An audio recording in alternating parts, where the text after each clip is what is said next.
Well, Rafa Benitez never says you've played brilliantly, it's always not never. bad, but the fans, they're quite a different case, aren't they? Fans are absolutely delighted with you. The relationship with the fans seems to be brilliant already.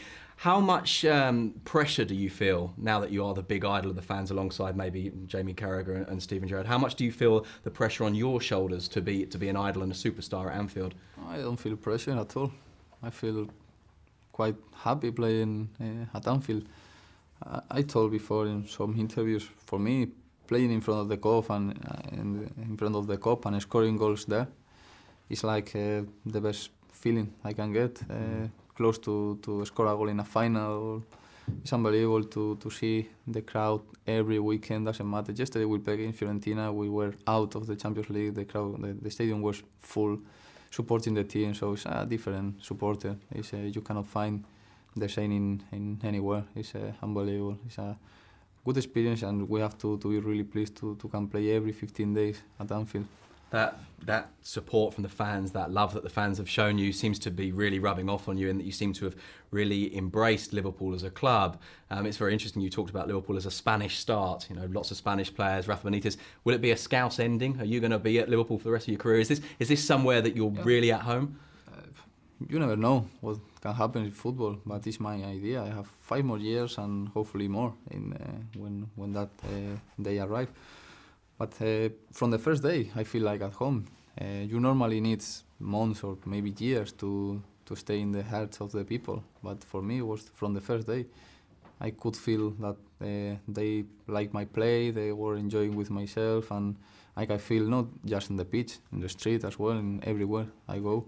I feel the supporting of the people, so I'm really, really happy here. Of course, you've got the support as well of the Spanish fans, particularly after Euro 2008. We've got a couple more questions from the Nike Facebook page.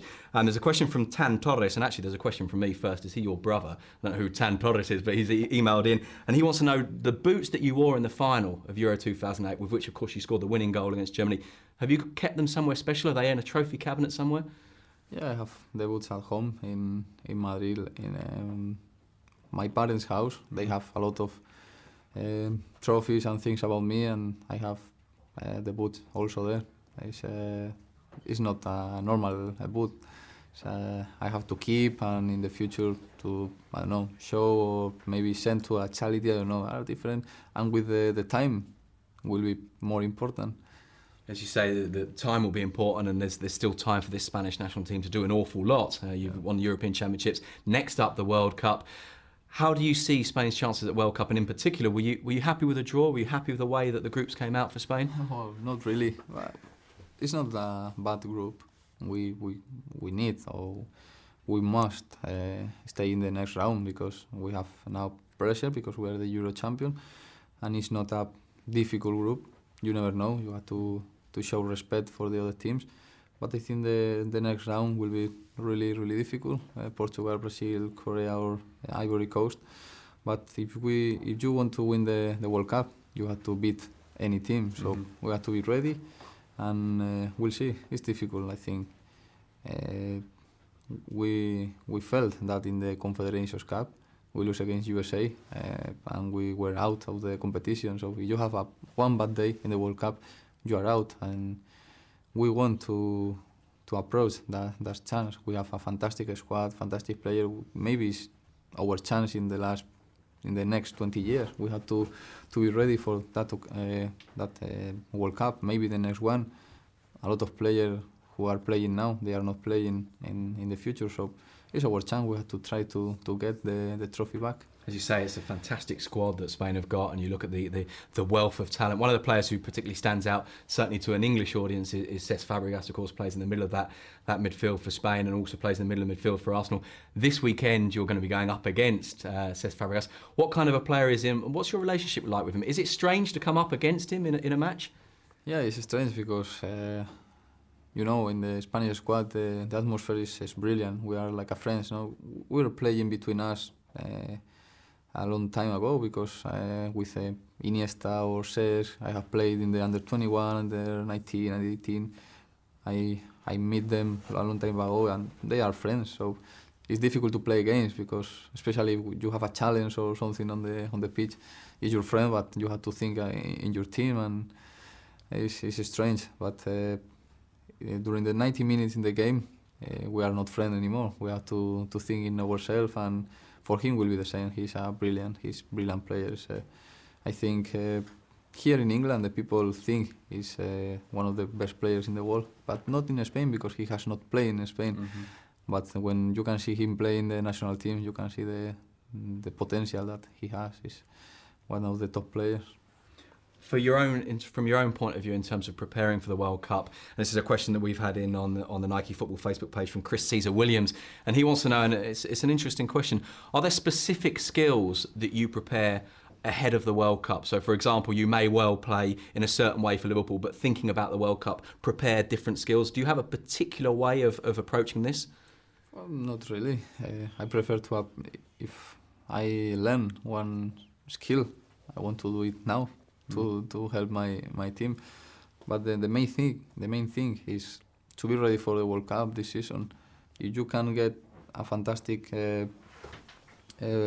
skill, or you can get a fantastic stamina, or if you can finish the season in 100% and in your best moment, you can help your team because you are playing all the season in your best and arrive in the World Cup really good. So it's difficult because we have a lot of games, and normally we arrive tired in the World Cups, in the Euro. You always are tired, a long season, a lot of games. But I think for the World Cup, doesn't matter the pain, doesn't matter if you are tired or not. It's just hopefully 8 games to to touch that trophy is the more important trophy for a footballer. And to get it right, to go into that tournament, as you said earlier, you don't get many opportunities, so it's about taking those opportunities, which brings us back a little bit to your training schedule, to making sure you demonstrate that accuracy that we've been talking about in front of goal and scoring goals, and taking as an example Euro 2008, that goal in the final. Sometimes it's about confidence. If you have confidence, maybe you are not playing your best, but if you have confidence, it's like that. It's like in the Euro, in the final. We were playing a fantastic football, but it doesn't matter. If you lose the final, no one remembers you. So it's, you have to stay in the right place in the right moment, and that happens for me in the final. Maybe one chance on the game, one goal, 1-0, work done. Fantastic, absolutely. The job is done if you score that goal in the final. Spain obviously are trying now to emulate the feat of France, who were the last side to win the European Championships, and then immediately after the World Cup, in this case it would be the European Championships immediately before. Are Spain good enough to win the World Cup? Are you amongst the favourites? I don't know. To be honest, I think Brazil is the favourite because they have won more World Cups than no one. They come from win the Confederations Cup as well, so maybe they are the main team. They are the team to everyone wants to beat. Spain maybe is in the group of the favorite, but we don't like this sign. We want to go with our chances, but respecting everyone, and we know playing in our best we can win the World Cup, but we cannot win just with the name. We need to play every 90 minutes and we'll see what happens. As you said there, Spain are the team to beat. I find it quite interesting that you say that you can't win just by the name. Does the name of Spain actually make it harder? Do teams come and play very defensive against Spain now because they know what you're like, and they're almost scared of you and therefore defend deep? Does that make it harder for a striker like you? It's harder, but it's really nice to be in that situation because I remember 3-4 years ago when I played with the national team, it never happens. All the teams go trying to attack us because we were not good enough. But it's different now. Everyone has a lot of respect for Spain, and they are defending, try to be close and play counter-attack because they know maybe we have the ball 90% of the game. But that, I think, doesn't happen against Brazil, for example. They like to get the ball, so it will be a nice game. Hopefully, we'll be in the final. Yeah, would you rather play Brazil in the final than in the first knockout game?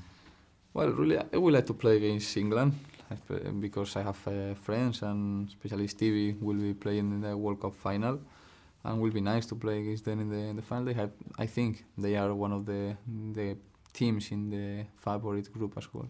One last question, which is a really difficult question and a terrible question to ask you, but if you had the choice between winning the Premier League with Liverpool and winning the World Cup with Spain, which one would you go for? Both. No, there's no choice, both. Easy. Well, we've run out of time for the questions. I'm really sorry for those of you who had questions couldn't be answered because we really haven't got time to go through them. Not least because we've got to look at one more factor, which is the Fernando Torres challenge. We'll talk about that in a second, but first of all, let's see what it's all about.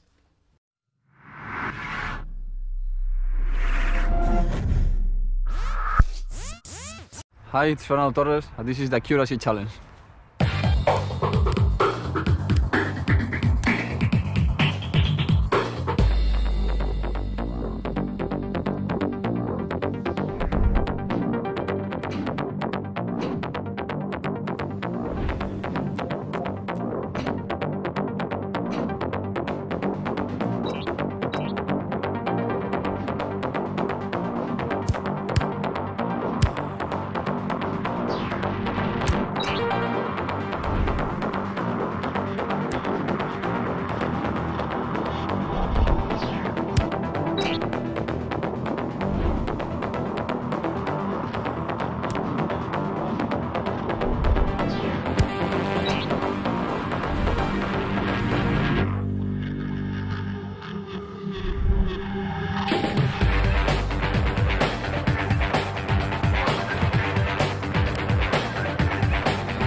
Well, we've seen Fernando do it. The great thing is everybody else can do it. This is a Fernando Torres challenge. The point is that with the new Total 90 boots, you can go online, you can sign up to this challenge and pit yourself against the best. In other words, Fernando, what you've just done there, your score will be up there, your time will be up there. All of the fans out there who try out this new boot can go and try this skill and see how good they are compared to you. Yeah, of course, they can try and we'll see who is the best. So it's easy to try. It's easy enough to try, it's quite difficult to do it. I wonder if maybe I could have a go with these boots and see if I could maybe take you on. Yeah, the boot's gonna help you, but that depends of the player. The boots is an important part, but I think the football is in the head of the people. So if they want to try, and they can try, they have to do it. We've certainly got the tools for it. Very quickly, we've got time for a couple more questions from the Nike Football Facebook site. We've got one from Alexander Duval, who wants to know, apart from your family and friends, what's the thing you most miss about Spain now that you're living in England? Well, especially, he said, the family, the friends, but after that, not that as much thing that the people think. You know, I'm really happy here. The people is more respectful with the privacy of myself. Mm-hmm. But maybe the weather. Not for play football, because I love that weather to play football, but maybe when you finish the training, it's difficult to see this. It's a dark night, so in Spain you can enjoy the sun a little bit after the training, but nothing special. I prefer the football here than there. And one more from Syed Hassan, also on the Nike Football Facebook site. He wants to know what you think the most important basic attribute is for a footballer. We've talked, of course, about the accuracy that in particular comes with this boot. We've talked about the speed and the strength. For you, what are the key factors of being a successful striker, a successful footballer? Well, it depends of the position. I think for the striker, the main thing is to score goals, so the accuracy maybe is the more important thing. For a midfielder, maybe the control. If he can keep the ball all the time and he has a long switch and good shoot, you can be one of the best midfielders in the world. Depends on the position. For the striker, in my case, I think the accuracy is the main thing. Just one more thing before we go. I know lots of people out there are watching us all over the world, and lots of Spanish fans in particular are watching us, and maybe they're a little disappointed that we've sat here and talked away in English for half an hour. So perhaps if you could just send a message out to your Spanish fans in castellano. Bueno, pues animar a todos toda la gente en España, todos los españoles que prueben la bota, que hagan el test, que intenten mejorar sus condiciones y que aquí les esperamos a ver quién es el mejor. That really is all we've got time for, Fernando. Thank you very, very much indeed. The new boot, the master accuracy, the Nike Total 90 Laser 3 is out on December the 12th.